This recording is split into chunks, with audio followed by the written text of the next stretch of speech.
Popeye was finally enjoying peace in Sweet Haven, a place where the sea felt calm and his fists weren't needed every day. With Olive Oyl at his side and little Swee'Pea learning to walk, he felt a warmth he had never known before. He busied himself with small things, repairing boats, helping neighbors, and living a simple life. Yet somewhere deep down, Popeye couldn't shake the feeling that quiet times never lasted long. A sailor's heart always knew when storms were on the horizon. Olive Oyl, despite cherishing Popeye's bravery, wished for a calmer life too. She dreamed of raising Swee'Pea in safety, away from the constant shadows of battles. Each time Popeye returned with new bruises or scars, her heart sank, fearing the day he might not come back. Still, she admired his loyalty and kindness more than anything. While she hoped for peace, she knew Popeye's world was never far from danger. Bluto, meanwhile, had not forgotten his past humiliations at Popeye's hands. Nursing bitterness, he hid in the shadows, letting the sting of defeat harden into rage. This time, he didn't want to just steal Olive or prove his strength. He wanted complete domination. He uncovered stories of a treasure beyond imagination, one that could give him unmatched control over the seas. In his mind, it was the perfect way to finally crush Popeye. That treasure was the legendary Sea Serpent's Pearl. Old sailors whispered of its power, claiming it could command the waves and summon storms. The pearl was said to be protected by a monstrous guardian, a serpent older than time itself. To most, the story was nothing but superstition, but to Bluto it was destiny. With greed blinding him, he set sail with maps and mercenaries, vowing he would succeed where no man had before. Back in Sweet Haven, Popeye tried to ignore the rumors of vanishing ships and unnatural storms. He told himself he was just a father now, not a fighter. Still, unease gnawed at him, and his instincts screamed that the sea wasn't behaving naturally. The ocean had raised him, taught him, and saved him countless times. He knew when it was in trouble. Trouble was coming, and he could feel it in every wave. Olive noticed his restlessness and pressed him gently to talk. Popeye admitted he feared danger was returning, but he longed for peace. Olive, though worried, reminded him that Sweet Haven trusted him for a reason. He had always been their strength, their hope when fear spread. Deep down, Popeye wished he didn't have to rely on Spinach and fists to keep them safe. But he knew if the seas cried out, he had to answer. The truth arrived in the form of a half-drowned sailor who stumbled into the tavern one stormy night.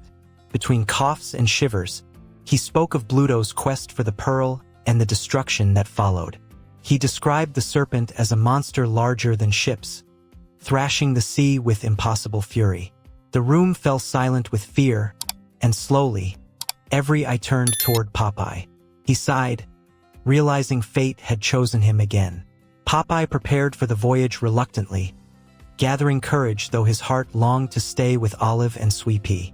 Olive packed his bag with care, slipping in extra cans of spinach as though they were her way of protecting him. She kissed him firmly, hiding tears behind her strength. Swee'Pea waved goodbye with innocent joy, unaware of the dangers his father faced. Popeye promised silently to return, no matter what the sea demanded. Wimpy, loyal in his own comical way, insisted on joining Popeye's voyage. His only condition was that hamburgers would somehow be included in their travels. Though Wimpy's antics often frustrated him, Popeye welcomed the company, knowing humor was needed in dark times. Together, they sailed into uncertain waters, the waves carrying them toward destiny. Popeye kept his eyes fixed on the horizon, already anticipating Bluto's madness. Their journey led them to strange islands few had seen before. On one, they encountered merfolk who sang warnings about the pearl's curse. They explained that power came at a cost. Anyone who possessed the pearl would see their soul corrupted by greed. Popeye listened carefully, understanding more clearly than ever that Bluto was not just endangering Sweet Haven, but threatening the balance of the sea itself. Bluto, on the other hand, pressed forward with unshakable pride. His ship cut through the waters like a knife, and his men followed him with promises of wealth ringing in their ears. Yet whispers of the serpent haunted even the bravest among them. Sailors wondered if Bluto's hunger for power would lead them to glory or doom. But Bluto dismissed their fears, too blinded by pride to care. When Popeye and his crew finally neared the serpent's lair, the sky blackened, the air grew heavy, and the sea twisted violently as though warning them back. Suddenly, the serpent rose, its massive body shimmering like green fire under lightning. The sheer size of the beast silenced even Bluto's men. But Bluto grinned wickedly. He believed nothing could stop him now. From across the storm, Popeye tried to shout sense into his rival. He warned that no treasure could be worth such risk. But Bluto only laughed and urged his men forward. The serpent roared in response, thrashing waves that smashed ships like toys. Men screamed and vanished beneath the sea as chaos consumed the waters. The battle for the pearl had truly begun. Popeye's boat rocked violently, nearly tearing apart in the storm. Wimpy clung to the mast, begging for safety and hamburgers, his humor almost absurd in the deadly moment. Popeye gritted his teeth and reached for his spinach. With one crunch, the familiar surge of strength flowed through him. His arms bulged with power, and determination replaced fear. He dove into the waters, ready to face the impossible. Beneath the crashing waves, the true battle unfolded.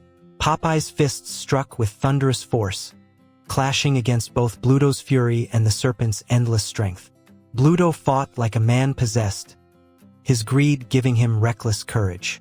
The serpent lashed out with devastating power, pulling everything into chaos. Yet even when the sea tried to drag him down, Popeye refused to surrender. At last, Bluto reached the pearl. Its eerie glow lit up the ocean around him, casting his face in twisted shadows. For a moment, triumph shone in his eyes. But as soon as he touched it, the serpent turned its full rage upon him. The beast struck with a fury no man could withstand.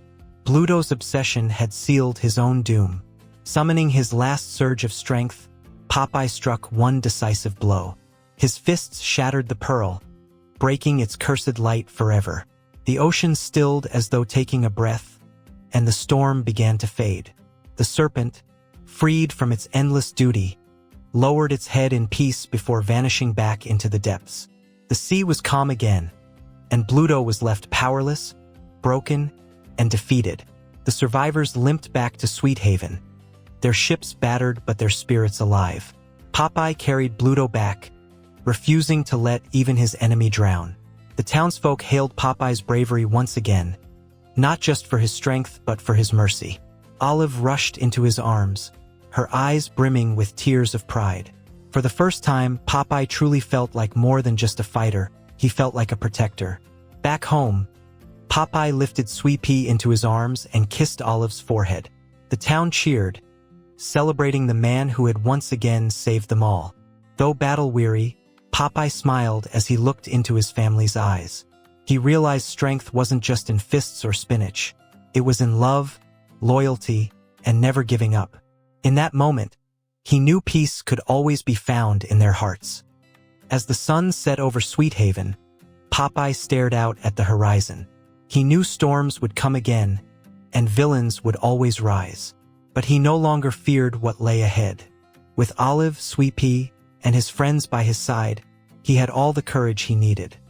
He chuckled softly and muttered his timeless words, "I am what I am," and with that, Popeye's story lived on.